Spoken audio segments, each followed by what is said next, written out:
নমস্কার। অনেকে দেখলাম জিজ্ঞেস করেছেন যে রেন্ট কন্ট্রোলের যদি টাকা জমা দেওয়া হয়, রেন্ট কন্ট্রোলের যে রিসিপ্টটা আসে সেটা কি রেন্ট রিসিপ্ট হিসেবে ট্রিট হবে, ল্যান্ডলর্ড দিয়েছে বলে ট্রিট হবে, না ল্যান্ডলর্ড অ্যাকসেপ্ট করেছে বলে ট্রিট হবে?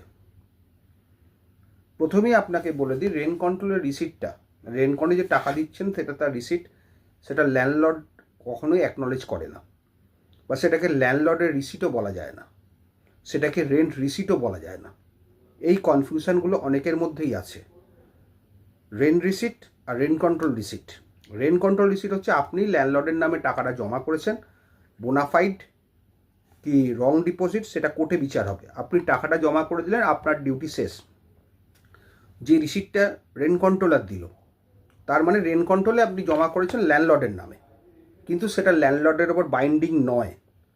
ল্যান্ডলর্ড সেটা তোলেনি বা নেয়নি, বা কোনো রিসিপ্ট আলাদা করে ইস্যু করেনি।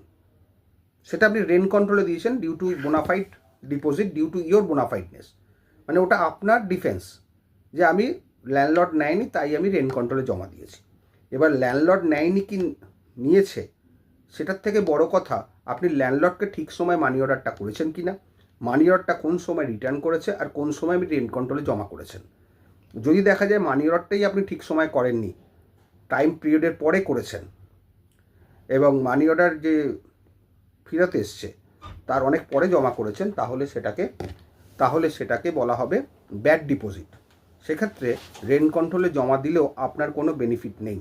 আপনার তরফ থেকে বোঝা যাচ্ছে যে ওটা আপনি জমা করলেন, কিন্তু আইনের দিক দিয়ে সেটা ভুল বা ব্যাড ডিপোজিট। সুতরাং রেন্ট কন্ট্রোলের রিসিপ্টটা কখনোই রেন্ট রিসিপ্ট হিসেবে ট্রিট হবে না। আর রেন্ট রিসিপ্ট হিসেবে ট্রিট হলে তাহলে সেটা হবে গুড ডিপোজিট, যেটা টেনেন্ট ল্যান্ডলর্ড নিজে নিচ্ছেন। আবার ল্যান্ডলর্ড যদি উইদাউট প্রেজুডিস বলে নেয়, তাহলেও কিন্তু সেটা পুরোপুরি ভ্যালিড হলো না।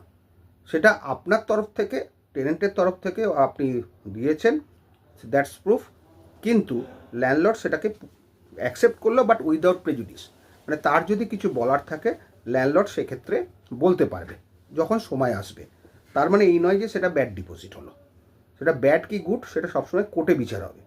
তবে রেন্ট কন্ট্রোলের রিসিপ্টটা কখনোই কিন্তু ল্যান্ডলর্ডের রিসিপ্ট হিসেবে গণ্য হবে না। এই কনফিউশনটা থেকে দূরে থাকুন। ল্যান্ডলর্ডের রিসিপ্ট সবসময় ঠিকঠাক হয় যদি না সেখানে কোনো ডিফেক্ট থাকে, কিন্তু রেন্ট কন্ট্রোলের রিসিপ্ট মানে কখনো কিন্তু সেটা ঠিকও হতে পারে, ভুলও হতে পারে। ভ্যালিডিটা সবসময় কোর্টে চ্যালেঞ্জ হবে। আপনার কথা মতো আপনি দিয়ে গেলেন। আর অনেক সময় কি হয়, ধরুন